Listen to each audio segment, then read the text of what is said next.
Who could be ringing the church bell at this time? Maybe it ain't an ooh, Father. Maybe it's an it. And maybe it's tolling the bell. Oh, there's no such things as ghosts and monsters.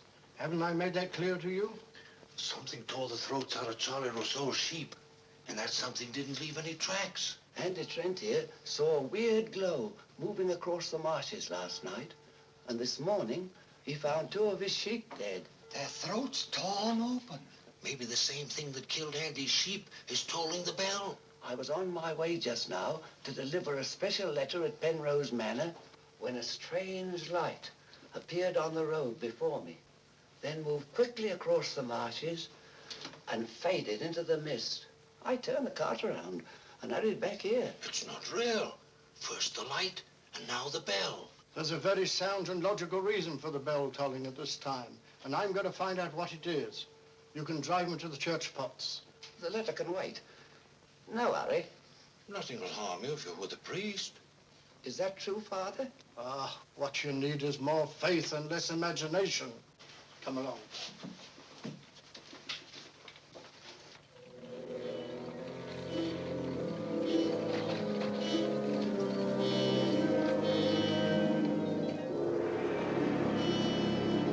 I'd better deliver that letter to the manor.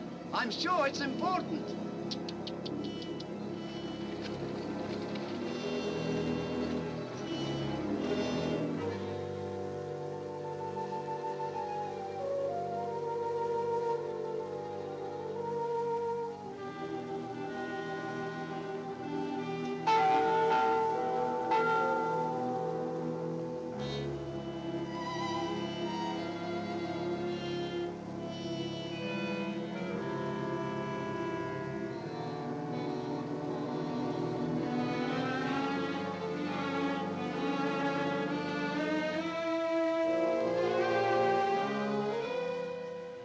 Goodness, that bell has stopped. Odd. It's tolling at this time of night. I don't like it. What with this phantom roaming the marshes? I saw it again tonight. Who would that be?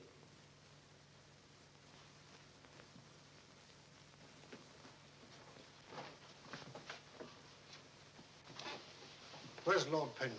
He's gone to Quebec. Get him on the phone immediately. What's happened, Father? Lady Penrose, dead, clutching the bell rope, calling for help. It was dreadful. Her ladyship. Call Sergeant Thompson at the police station. Ask him to come to the church immediately. Come with me, Potts. I'll need you. Yes, Father.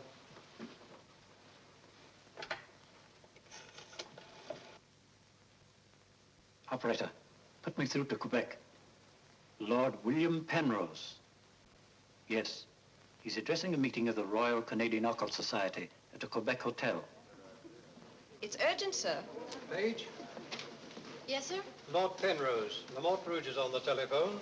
It's urgent. It's in the Gold Room. Yes, sir.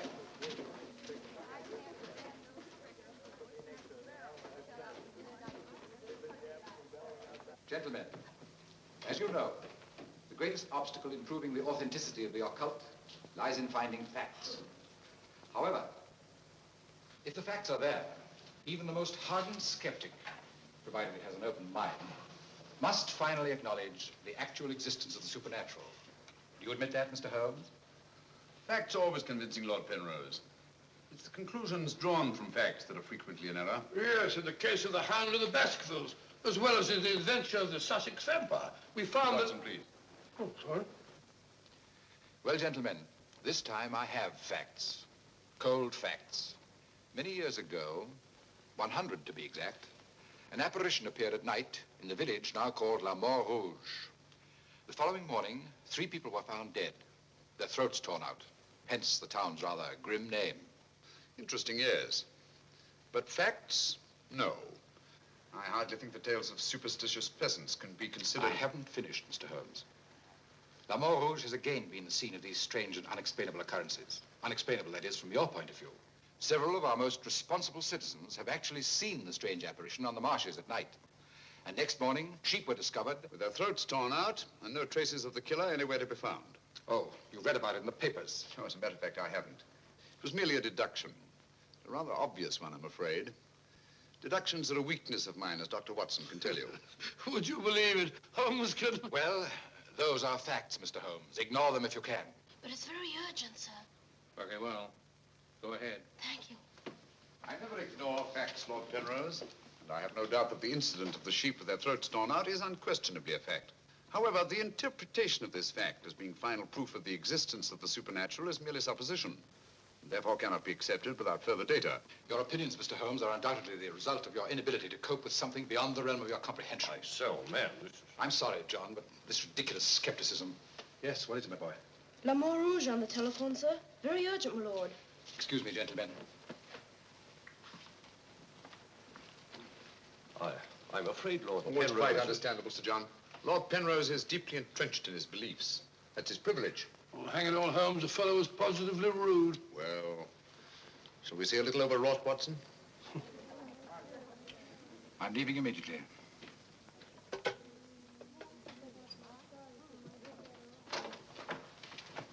Order my car at once and hurry. Yes, sir.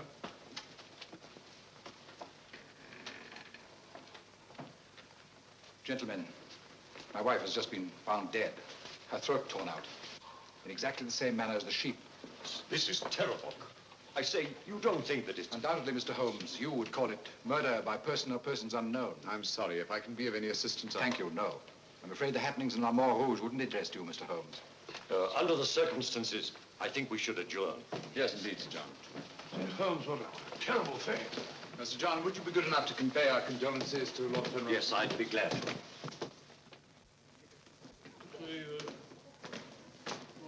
Can't we get something to eat before we leave? We don't often get food like you do here. Don't you ever think of anything else besides your stomach? No, not often. I gotta get a paper. Morning. Good morning, sir. I imagine you'll be glad to get back to London, Mr. Holmes. Yes, indeed. Oh, by the way, there's a letter for you, sir. Thank you. Oh, here's something about Lady Penrose. She was found in the church with her throat horribly cut. Evidently dragged herself from the marshes nearby and tried to summon help with a bell rope. What's it? What is it, Holmes? Listen to this, Watson. Huh? My dear Mr. Holmes, I've every reason to believe my life is in danger. Yet, if you were to ask me how I know, I couldn't give you a logical answer. There is nothing tangible, yet like a terrible premonition. It is all so frightfully real. I heard of your being in Quebec, and I'm turning to you, a stranger, and asking your help in the frantic hope that you'll not fail me. Oh, who's it from? It's signed Lillian Penrose. Lady Penrose? A letter from the dead woman? Well, what's it mean, Holmes? I should say that Lady Penrose lived in fear of her life. Some secret hidden in her past, in all probability. Oh, perhaps it isn't as simple as that. What if Penrose is right? I'm glad we're going back to London. Things like that can't happen in Baker Street. More's the pity, Watson. Huh? Do you know a village by the name of La Rouge? Yes, sir. It's about 12 miles from here, up towards the falls. Thank you. Great Scott, Holmes. You mean you're going to take on the case? Quite. Telephone the airport and cancel our reservations, will you? Certainly, sir. Consider, Watson, the irony, the tragic irony. We've accepted a commission from the victim to find her murderer. For the first time, we've been retained by a corpse.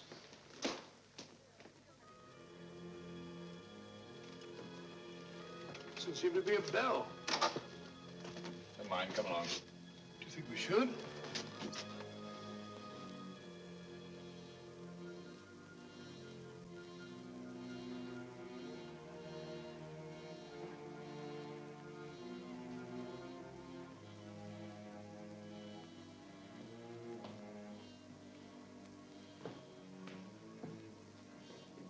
What a cold, cheerless-looking room.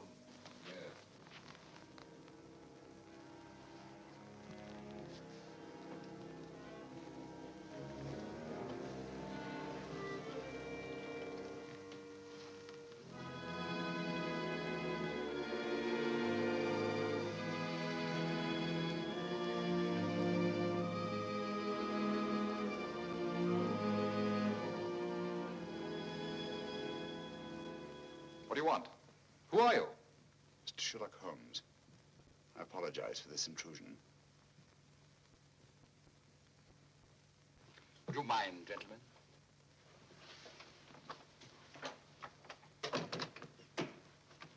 Mr. Holmes, is it your custom to burst into people's houses without ringing the bell? We couldn't find the bell, sir. If you've come here to use the death of my wife to prove your theories, I must ask you to leave. Penrose. I received this letter from Lady Penrose this morning.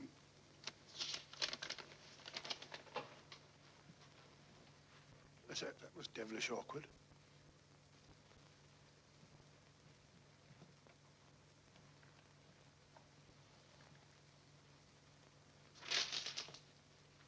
I'm afraid you're a little late, Mr. Holmes. My wife's dead. And I've come here to find her murderer. You might have saved yourself the trouble. I'm convinced that the solution of this horrible deed lies in an understanding of psychic phenomena. Although I don't expect you to admit that, Mr. Holmes. I assure you, Penrose, I neither believe nor disbelieve in anything, including psychic phenomena. If I could just see Lady Penrose, it might help dispel much of the mystery that surrounds these happenings in the Rouge. Drake! Why don't you answer the blasted thing? Sergeant Thompson has charge of the case. You'll find him at the police station. And now I must ask you to go and take your assistant with you. You'll excuse me if I don't show you out. Drake! Drake! Drake, where are you? What?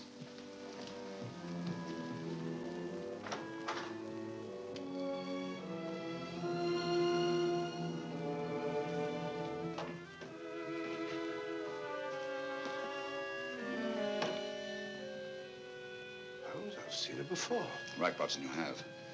Yes, but where? Never mind that now. You must examine the wound before Penrose returns and has us thrown out of the house. Clumsy job. Just missed the jugular vein. It must have bled to death. And it bled for several hours, eh? Possibly more.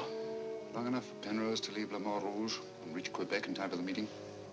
Holmes, you don't suspect I Penrose? suspect nobody, Watson.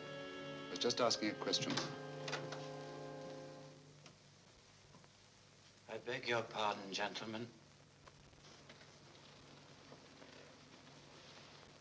There is another who desired the death of her ladyship.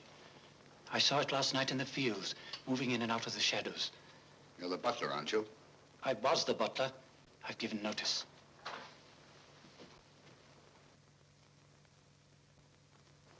Drake! Get out. Get out of this.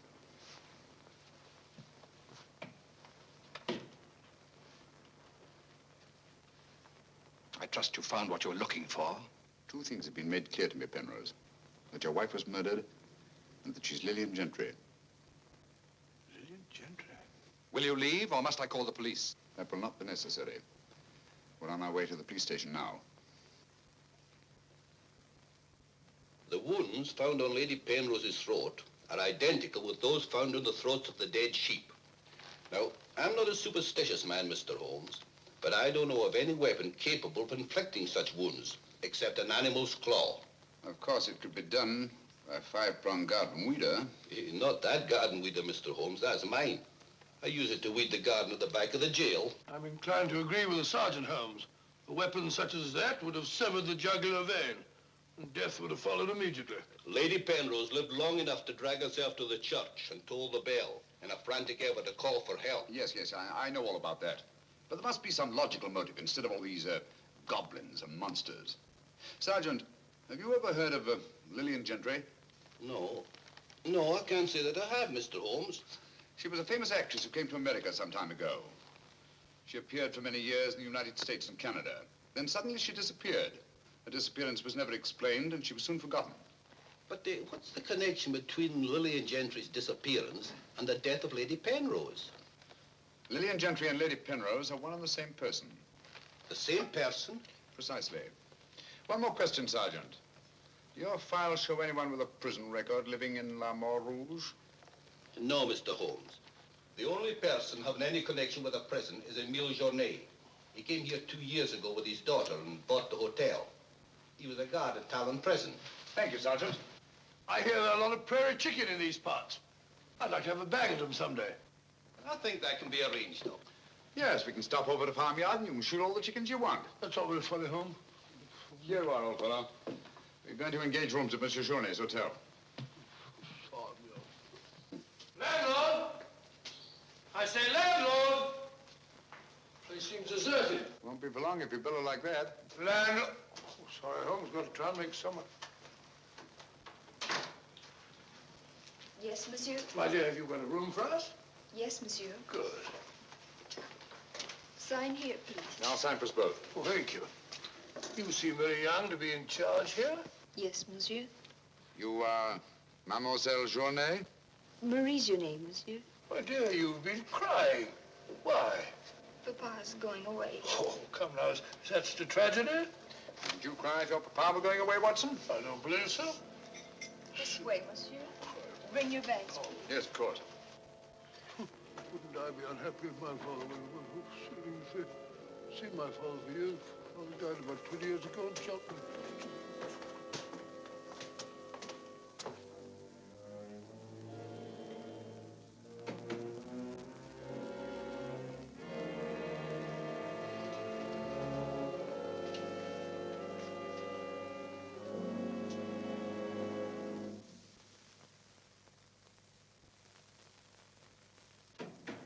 Some talk of Alexander, some of Hercules, of Hector and Lysander, such great names as these.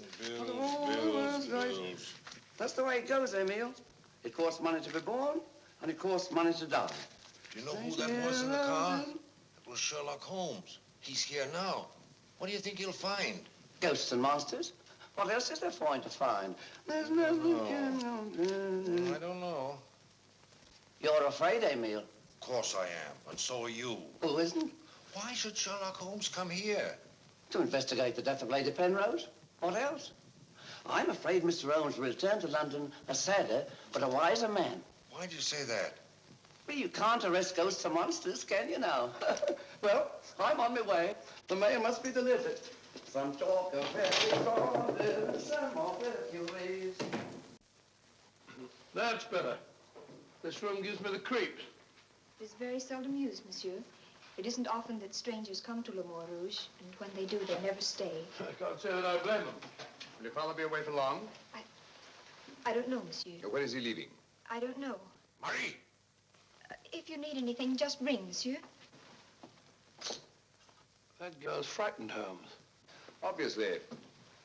She made the mistake of telling us that her father was leaving. Huh? You don't think that Journet...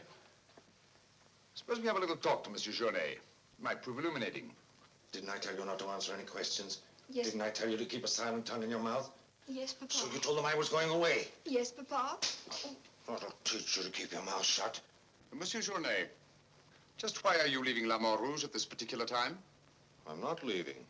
What gave you the idea that I was? Your daughter? My daughter's mistaken. I merely said that I would like to go away.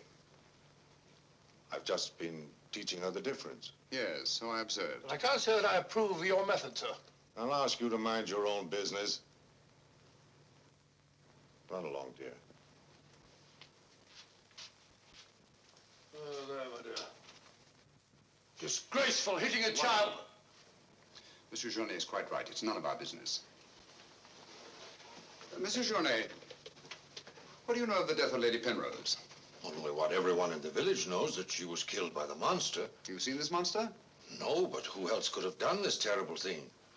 Sheep have been killed, their throats torn out. You were a jailer at Talon prison, weren't you?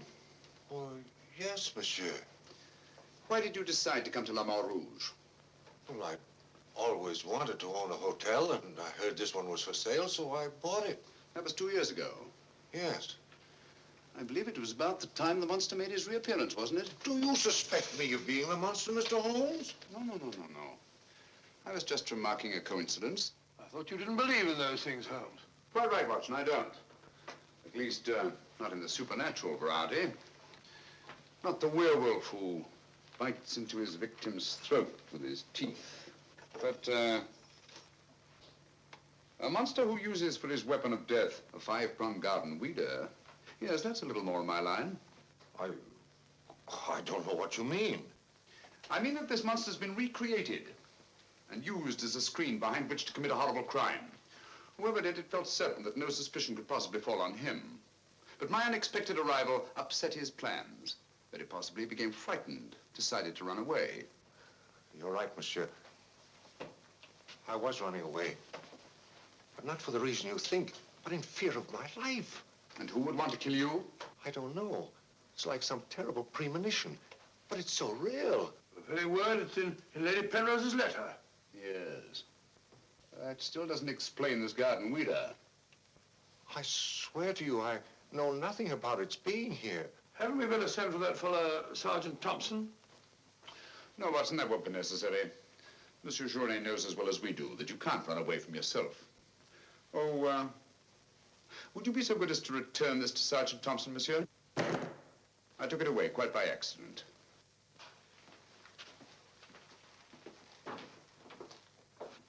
Monsieur Journet knows as well as we do. You can't run away from yourself. This fellow Journet seems a very frightened chap. Do you think he'd have any connection with Lady Penrose's murder? Time will tell us many things, Watson. And now, my dear fellow, there's something you can do for me, if you will. Anything, Holmes? I knew I could rely on you. I want you to mingle with the people in the cafe tonight. Find out all you can and keep a particularly sharp eye on Journet. As you sort of take over the case. That's right, old boy. I want to get a good night's rest before starting out again in the morning. Oh, and incidentally, make yourself as inconspicuous as possible, will you? Inconspicuous? You can depend on me.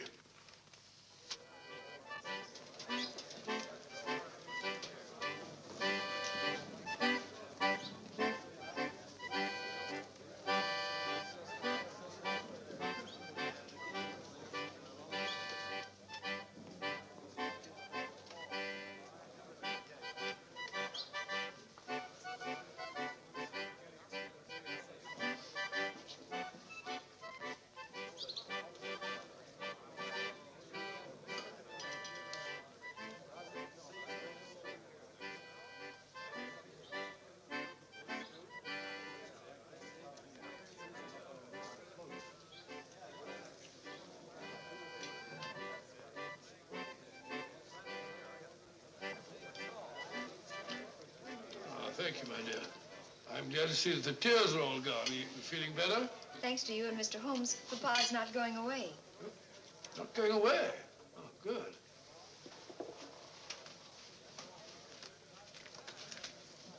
Journet not going away. There are many phases of the supernatural, Mr. Drake. Witchcraft, vampires, werewolves, ghosts, monsters. You'll find them all in the history of crime. So I say to myself, Potts, this is the handiwork of the supernatural. I gather that your name is Potts, that you're interested in the detection of crime. Allow me to introduce myself. My name's Watson, Dr. Watson of 221B Baker Street, London, England. How do you do, sir? Here's to crime. Bigger and better crime. I deduce, my good man, that you're somewhat drunk. Yeah. Sharp he is, sharp as a tack, and just as flat-headed. You might also deduce that I'm leaving this place. Getting out as soon as the bus I'm waiting for hoots its hooter. I believe they say honks its hooter in these parts. Hoots to me, honk to you. Hoot, hoot. My dear fellow, I don't care two hoots whether it's hoot or honk. Oh, that's my bus, gentlemen. I just heard it hoot its hooter distinctly. If you solve this case, let me know. Personally, I'm betting on the monster. You take my advice, Patsy. Get out of this place before they find you with your throat cut.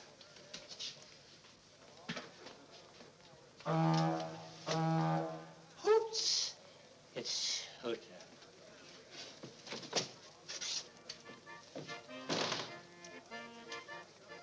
Nervous? Well, the thought of having your throat torn out by some monster isn't likely to make you very gay, Dr. Watson. No, indeed. Some of Monsieur Journet's excellent wine will soon remedy that. Marie, would you bring a bottle of this excellent wine for my friend here? Yes, monsieur. Mr. Potts, as a student of the occult, supposing you give me your theory of this murder. You like this wine? Oh, but Dr. Watson, I never drink anything stronger than milk. Teetotaler? No, hiccups. Every time I drink alcohol, I have hiccups. Sorry.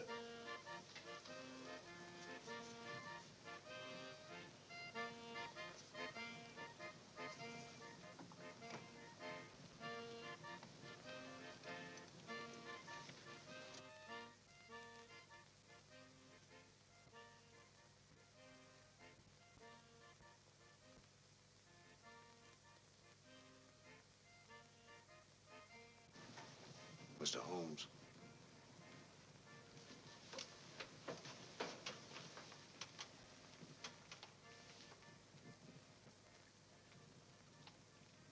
Mr. Holmes.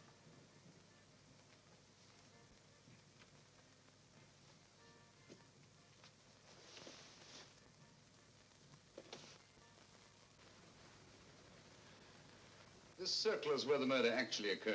Yes, Mr. Holmes. There's a footpath just beyond the church which leads across the marshes. Follow it for half a mile and you'll be there. Thank you, Sergeant. I'm sure I'll find it. Mr. Holmes, I wish you'd let me go with you. It's dangerous on the marshes at night.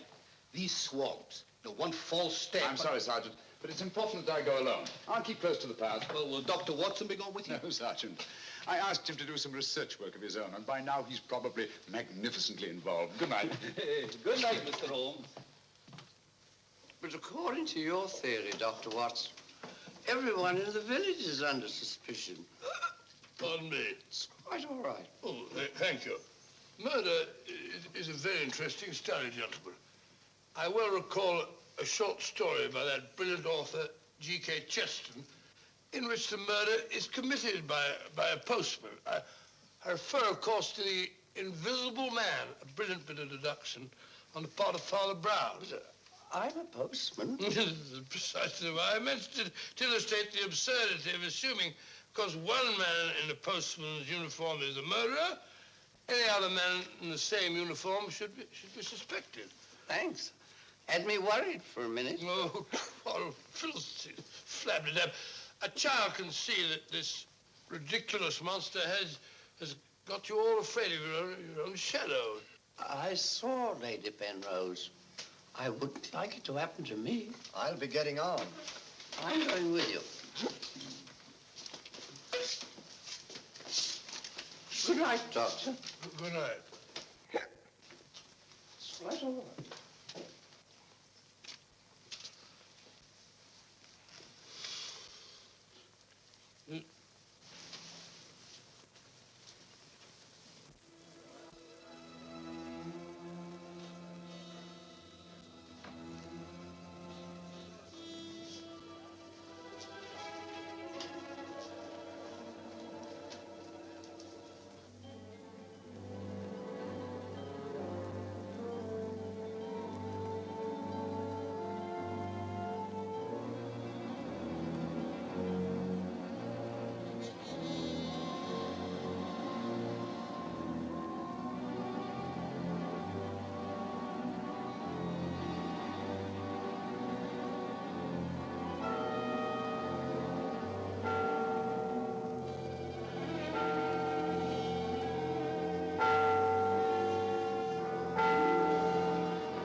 So strange about a church bell ringing.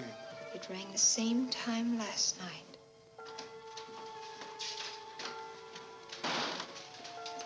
Excuse me, Dr. Watson. Can you tell me if Mr. Holmes is armed? Armed, my dear fellow? Why should he be? He's gone to bed. You're wrong, Doctor. He went out in the marshes alone. I tried to go with him, but he refused. But great Scott, if he runs into this monster and he's by himself, he'll get killed.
Holmes!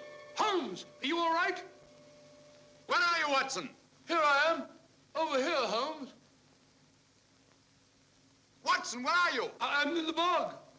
Oh, good gracious. Come here. Your instructions were to mingle with the people and stay in the cafe. Sergeant Thompson said you were out here alone, so I thought you might need help.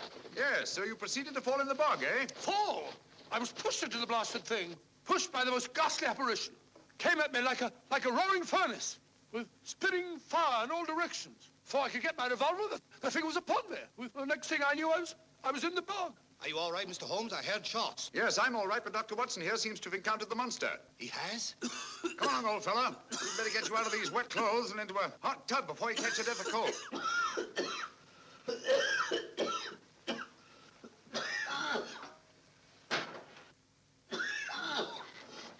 Yeah, you've had enough of that.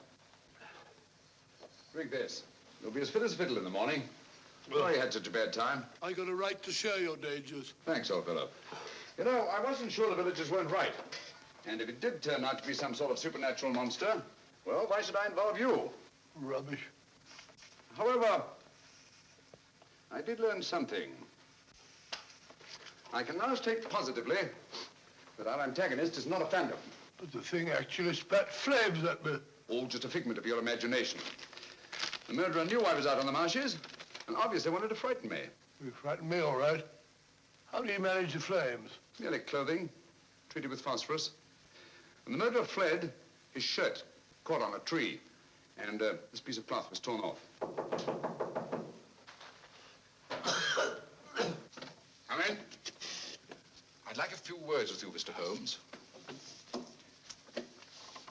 I'll come directly to the point.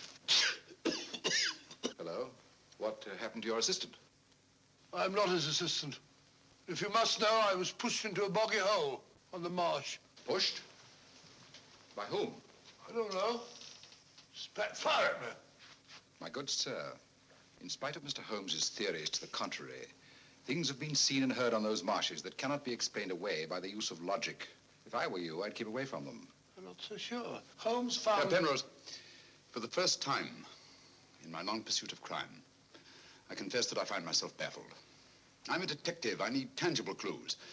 And up to now, I admit, I found none. And you won't. I advise you to leave La Mort Rouge. Tonight, you escaped with your life. Next time, you may not be so fortunate. Thank you for your considerate advice, Lord Penrose. Good night, sir. Excuse me. Oh, good night. I don't like that fellow, Holmes.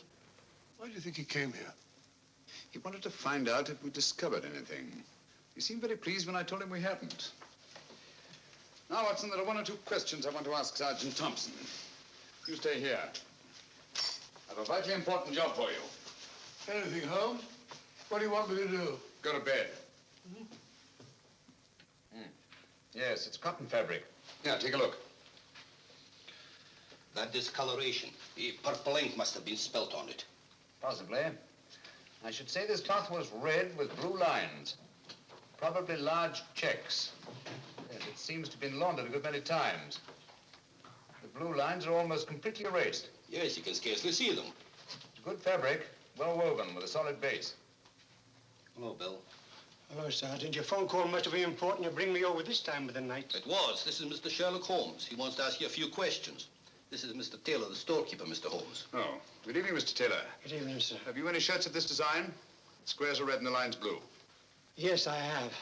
Can you remember to whom you sold them? I can. I keep them in stock specially for Judge Brisson. He won't have anything else. Judge Brisson, who's he? A retired magistrate. He's a cripple, lives alone with his housekeeper. Have you sold any of these shirts to anyone else? No, sir. They're too expensive for the village and the boatmen. This is the finest material, imported. You say Judge Brisson's a cripple? Yes, he was a magistrate in Quebec. Had a stroke about 2 years ago.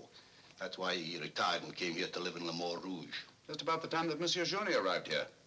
Now that you mention it, it was just about then.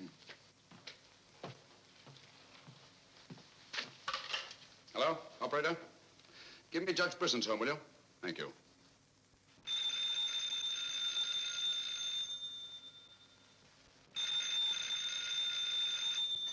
Nora. Let it ring. Haven't I told you not to answer the phone at night? Yes, sir. Well, then obey my orders. Yes, sir.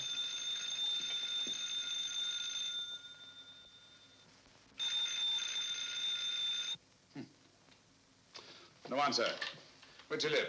On the Marsh Road. But I don't advise you to go there after dark, Mr. Holmes. The place is a fortress and guarded by a savage dog. I think Dr. Watson and I will have to pay Judge Brisson a visit in the morning. Good night, gentlemen. Good night, Mr. Holmes.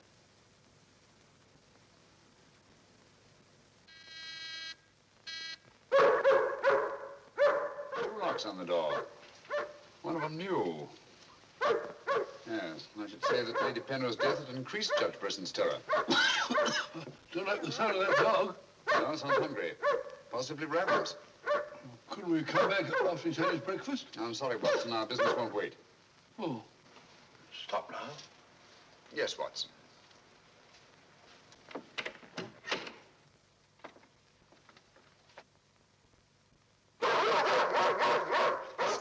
Good Fido. Good Fido. Good Monty. Good Winnie. Who is it? Sherlock Holmes and Dr. Watson. I telephoned Judge Brisson we were coming.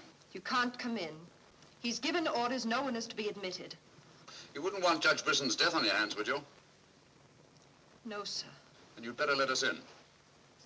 I'll probably lose my job for this. Not after we've talked to Judge Brisson. My good woman, you keep an eye on that dog. Oh, don't worry, Watson. You know as well as I do. The dog won't touch you if you're with its master or mistress. Well, you know it and I know it. We're quite sure the dog knows it. Good dog. Happy dog. Nice, Winnie. Good Winnie.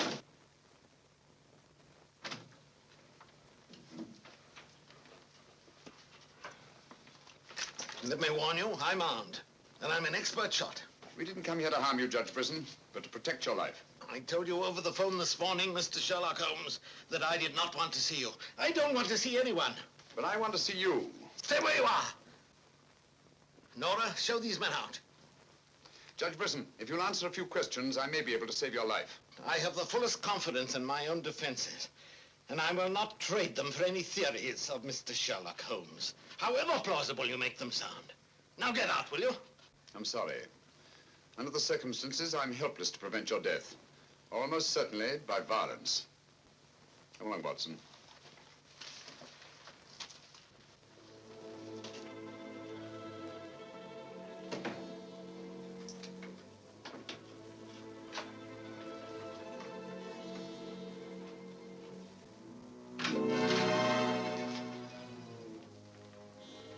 Pardon me. May I trouble you with that envelope? I must have dropped it.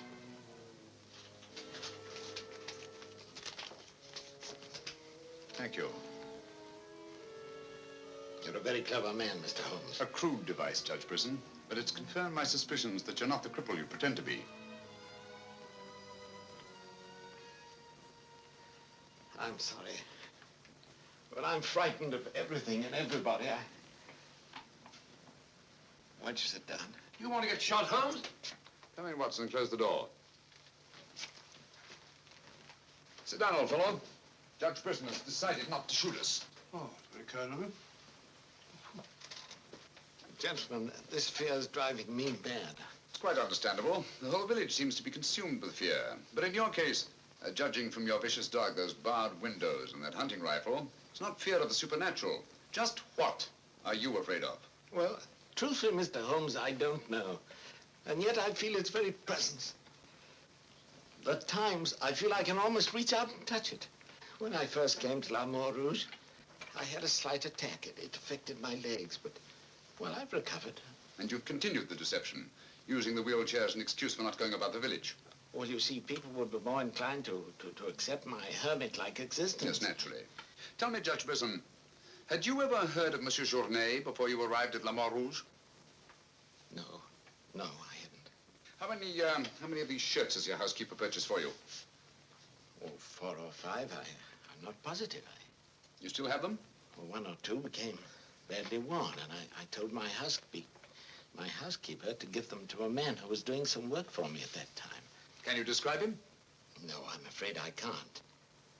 That was about a year ago, you see, and, well, I didn't pay much attention to him. He worked in the garden. Could your housekeeper remember him? No, that was a different housekeeper then. She went to the United States. Try to remember, Judge Brisson. Your life may depend on it. I do remember one thing. He had a very slight limp. I used to watch him from that window as he walked across the lawn. Splendid. Continue your vigilance, Judge, and under no circumstances allow anyone to enter the house, even someone you may know well. What's that mean, Holmes? It may mean nothing, Watson, and it may mean everything. I'm quite sure that Sergeant Thompson will have observed a man with a limp in a village the size of La Mort Rouge. Good day, Judge, and thank you. Good day, sir. I'm sure Sergeant Thompson will have observed a man with a limp in a village the size of La Mort Rouge.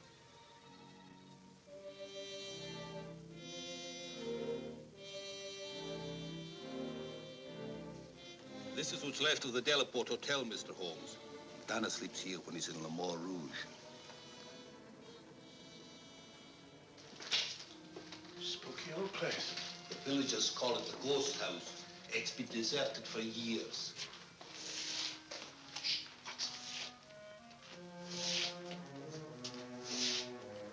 He walks with a limp. The left foot, I think. To the trained ear, Sergeant, footsteps have a characteristic rhythm as identifiable as fingerprints.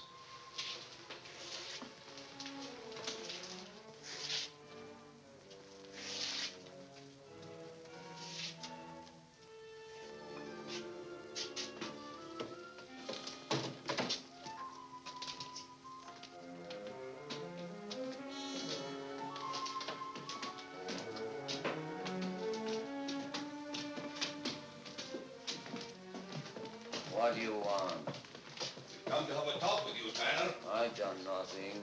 Then you won't mind answering a few questions. What do you want to know? Tell me, Tanner, where were you 2 nights ago? Down the river. And last night? I just got back tonight. You're lying. You can't frighten me. But now I got a job to do. It's quite evident that you haven't been on the river within the last 48 hours. Are you trying to make me out the murderer of Lady Penrose? How do you know she was murdered? I'll tell you how you know she was murdered. Because you murdered her. Holmes, look! In there! The monster! That's right, Watson. One of Brisson's shirts, which Tanner here treated with phosphorus. Take him, Sergeant. I'll give you all the evidence later. Look out!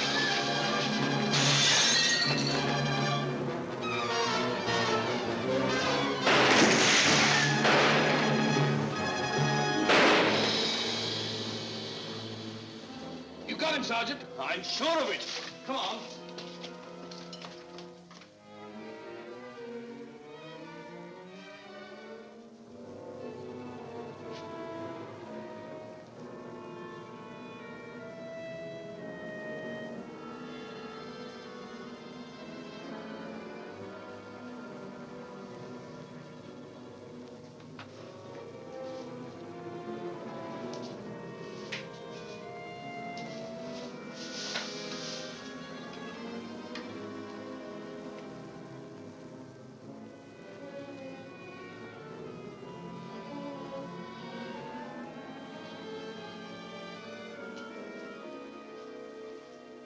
I see no reason why we shouldn't leave for home tomorrow. So much for tomorrow. But for tonight, what do you make of this, Watson? I found it in Tanner's room. Just a photograph? That's right, old boy, just a photograph. You notice anything else about it? Part of it's missing. Bravo, Watson. Now, if we can find the missing half, notice the discoloration of the torn edge, faded signature. The upper half was torn off sometime within the last year, I should say. Well, why all this fuss about an old photograph? Watson, have you ever stopped to think that the science of detection is very much like stringing a handful of beads? I can't say I have. Well, it is. And in this particular case, you might say that I have 5 beads. Journée, Brisson, Tanner, Lord and Lady Penrose. So far, I haven't had any thread to string them together. This, gentlemen, is our thread. And I think I shall start with Lady Penrose. But Lady Penrose is dead. The dead can tell us many things, Sergeant. You and Dr. Watson remain here at the hotel. I'll meet you later. I'm sure you got Tanner, Sergeant. But Mr. Holmes is never satisfied with a dead criminal. He has to sit in on the post-mortem. Come along. Let's go downstairs and celebrate the death of the monster. That's a good idea, Doctor.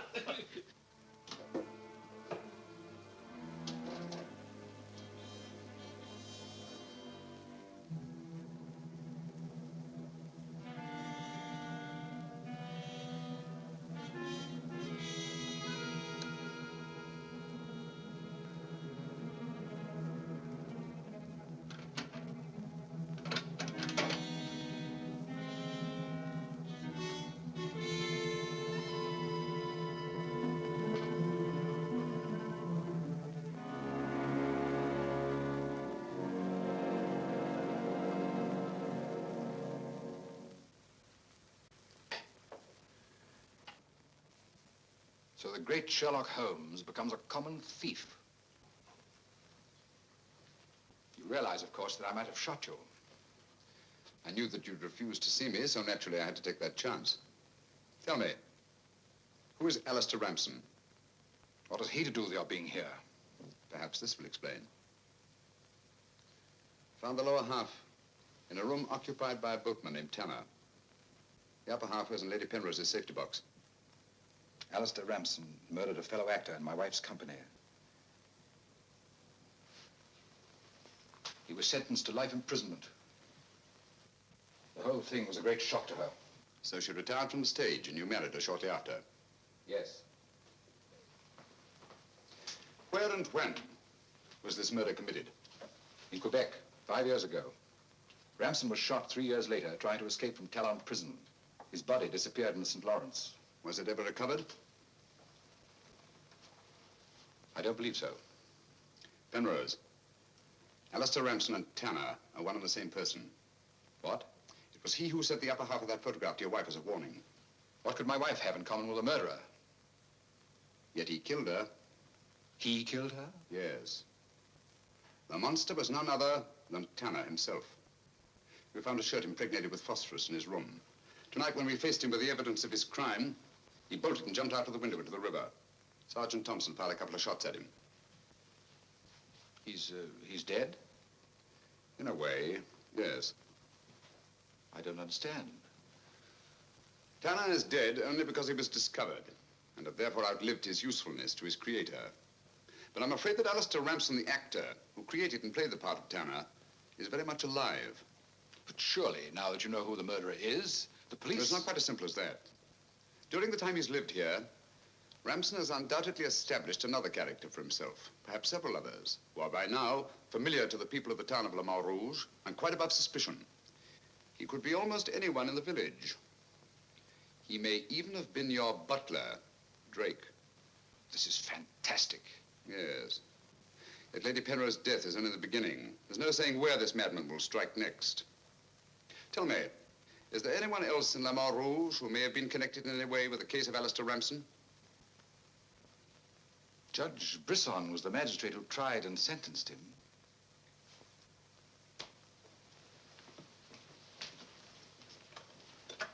Operator? Operator, give me Judge Brisson's home. It's urgent.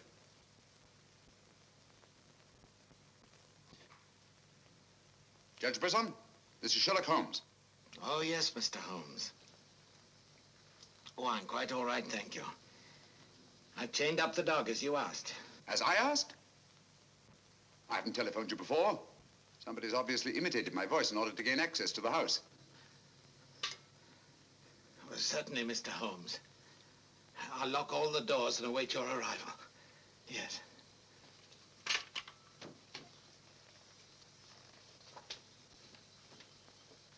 Nora! Nora! If I can be of any assistance, Mr. Holmes. Thank you, but I'm afraid... You think Judge Brisson's life's in danger? I only hope I'm in time to prevent a second murder.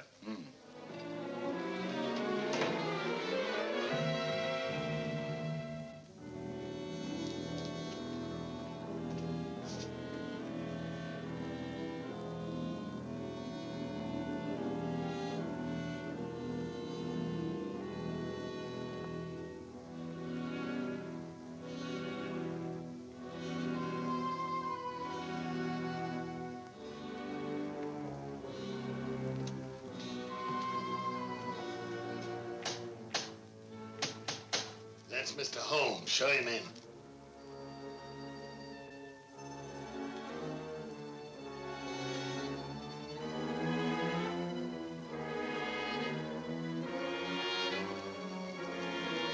Hurry up, hurry up.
You know who it was?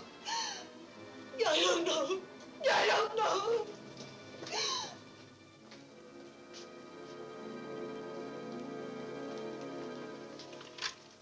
Hello? Operator, Monsieur Jaunet's cafe. I want to speak to Sergeant Thompson. It's urgent.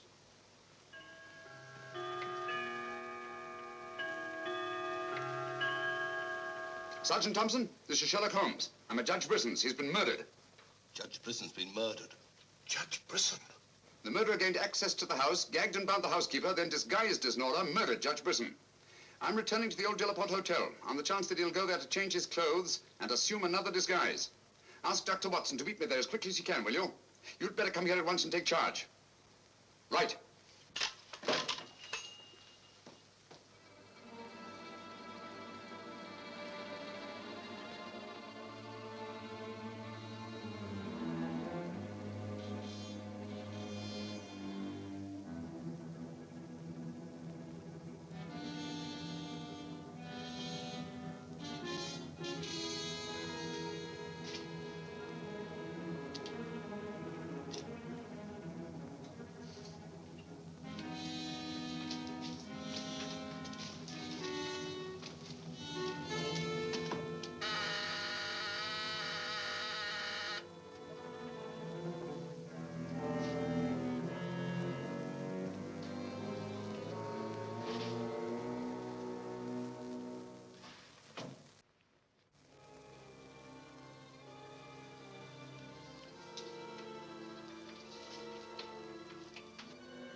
Throw your revolver on the floor in front of you and raise your hand, Sherlock Holmes.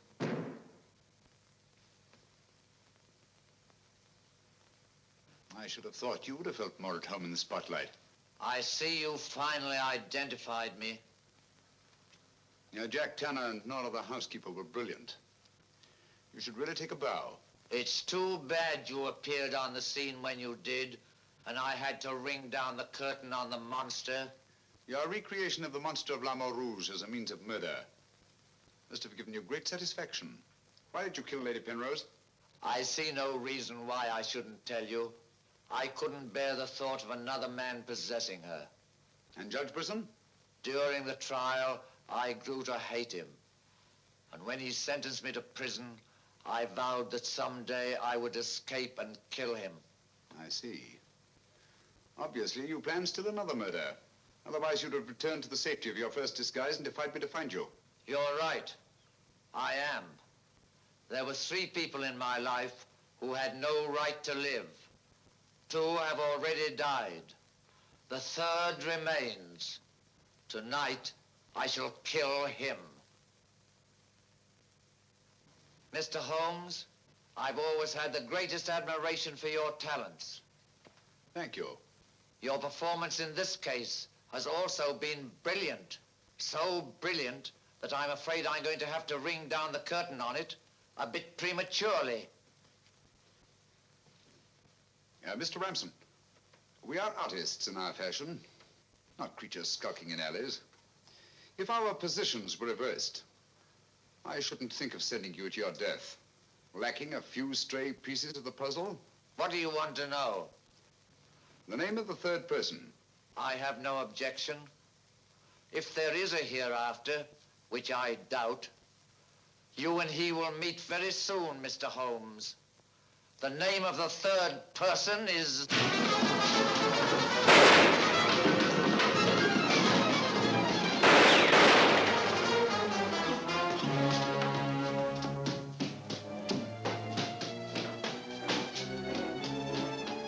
Coming, Holmes! Look out, Watson!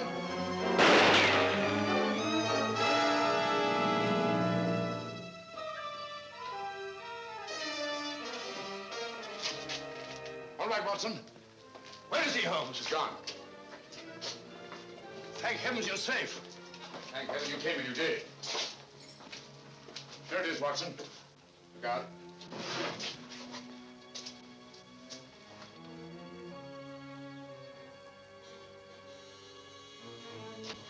So you got away again? Yes, Watson.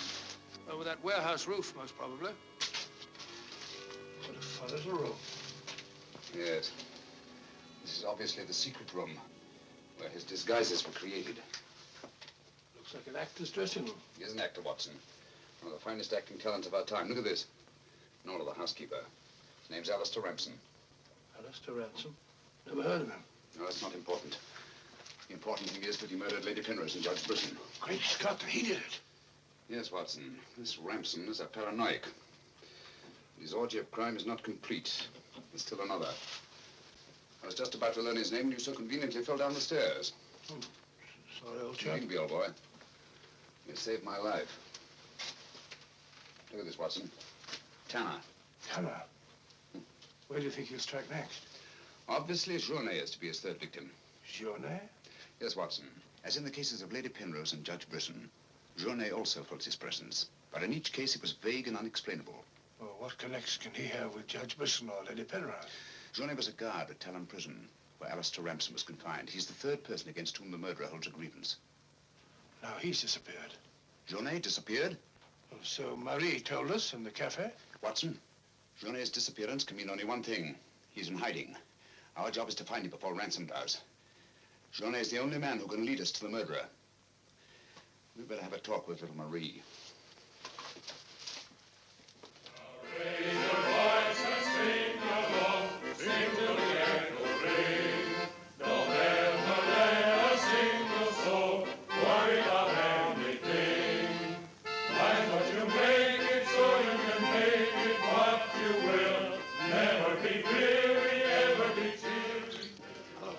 Have you seen Marie? No. Have you seen her? Can't say I have.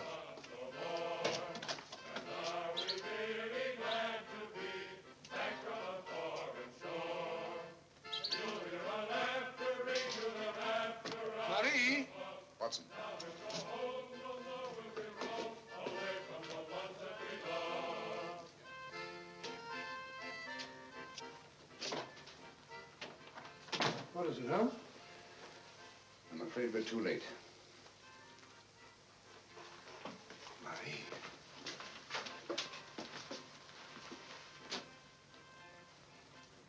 Don't touch anything, Watson. Murdered in exactly the same way as Judge Brisson and Lady Penrose. Poor innocent little child. I should have prevented this. Nonsense, my dear chap. You did everything possible. How on earth could you have prevented it?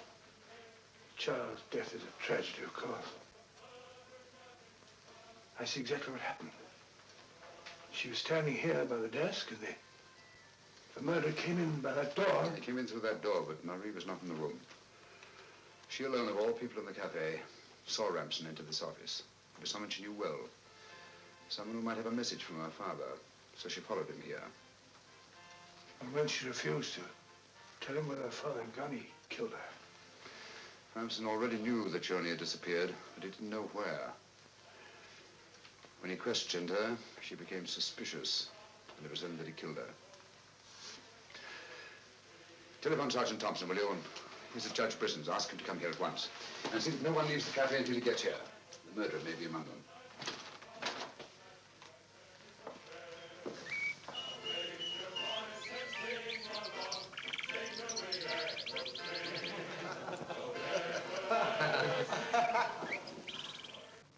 What could happen to Holmes?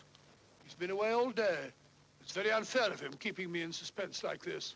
He knows how worried I become. He continues to do it, and do you know why? He actually enjoys making me miserable. Half a mo.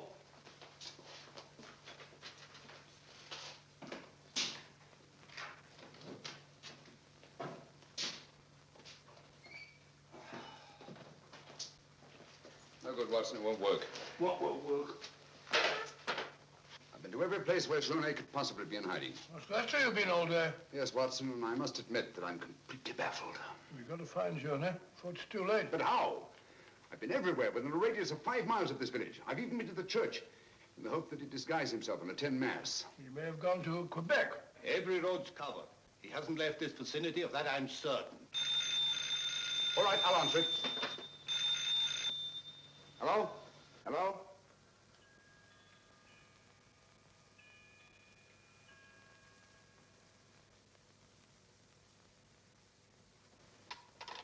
Who was it, Holmes? Watson, get your hat and coat. You're very rude, Holmes. You leave me all day long with that very dull inspector. I ask you a perfect polite question, and all you say is, Watson, get your hat and coat. We're going to find Journey. Sergeant, you wait here till I call. Watson, do this. Watson, do that. Watson, get your hat and coat. Watson, do that. Watson, do that. Brisson's house.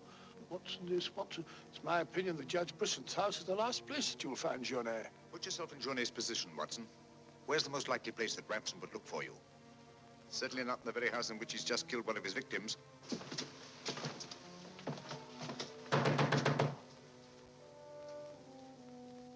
Journey! Journey! It's Sherlock Holmes and Dr. Watson. We're here to help you. I don't like the look of it, Holmes.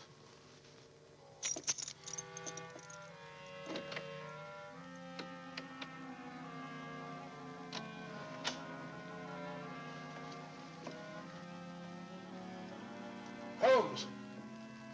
Holmes! Where are you? Here I am, Watson.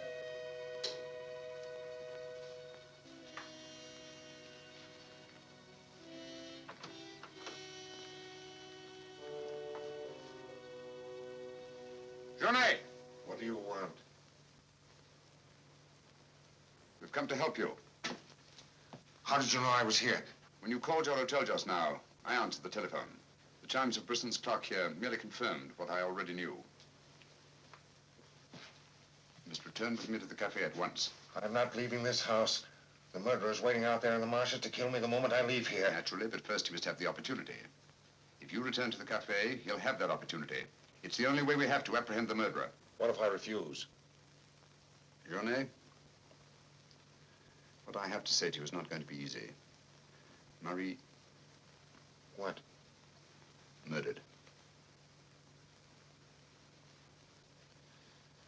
Now you know why you must return. This fiend must be brought to justice. Justice? This monster kills my poor innocent child, and you talk of bringing him to justice. Will that compensate me for the death of Marie? If it's the last thing I do, I'll kill him with my own hands. You can't take the law into your own hands. Once you've returned to the hotel, he'll make an attempt on your life. Then we'll get him. How will we know who he is? We already know. It's his disguise that we haven't penetrated. Who is he? Alistair Ramson. Recognize the name? He attempted to escape from Talon prison when I was a guard there. Journey, if you don't want to remain in hiding for the rest of your life, you must return to the hotel and help me to put an end to this monster for all time. Come. Let's go. Good. Put an end to him. How are you going to do that, Holmes? I'll tell you both about it on the way to the hotel. So you're really leaving, Doctor? Yes, Sergeant. Gentlemen, Mr. Sherlock Holmes and I are leaving immediately for London. It's extremely regrettable that the murderer has escaped us, but all our cases cannot be crowned with success. I'm extremely sorry, gentlemen. Have you no idea where this fiend has gone? Mr. Holmes is of the opinion that he's escaped across the border to the United States. It may be years before we can trace him, if ever. Oh, Jenny, just a minute. Our bill, please. Bill? Yes, Mr. Sherlock Holmes and I are leaving immediately. Oh, I'm sorry, Dr. Watson. I'm just on my way to the church to offer a prayer for Marie. I'll forward your bill to you. Yes, of course, my dear fellow. I understand. We'll leave our address at the desk.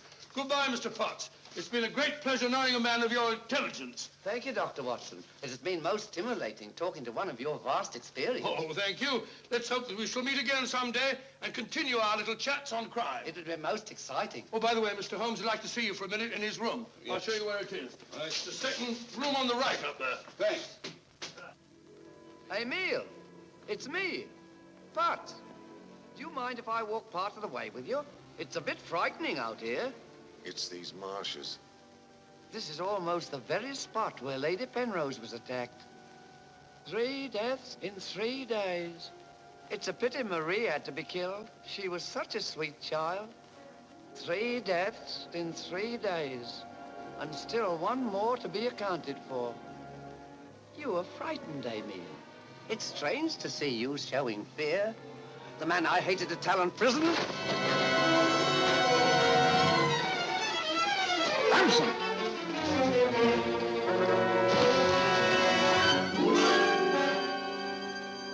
Sherlock Holmes. Yes, Mr. Ramson. So you see the final curtain has not fallen after all. I thought you were on your way to London. Naturally, that's what I wanted you to think. That's why Dr. Watson announced our departure in the cafe. Journey's leaving was purely bait to bring you into the open. I merely replaced Journey once he was outside on the street. May I say, Mr. Ramson, that your disguise as a postman was a masterpiece of ingenuity. Your very choice of the role put you above suspicion. It was quite easy. I simply disposed of the real Mr. Potts after he had passed his civil service examination and had been assigned to La Moor Rouge. You realize, of course, that you'll never hand me over to the police alive. It's not my function to be your executioner. My duty is to hand you over to the authorities, which I fully intend to do. You're an optimist, Mr. Holmes. No, not necessarily. We're surrounded by police awaiting my signal.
killed him.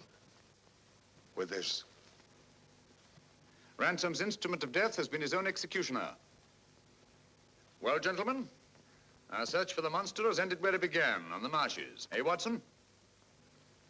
Watson, where are you? Why isn't he here? He was with us a minute ago. Watson! Here I am, Holmes. Where are you? I've fallen in another hole.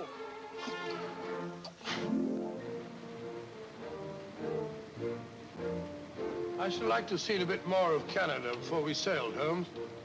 So should I, Watson. Canada.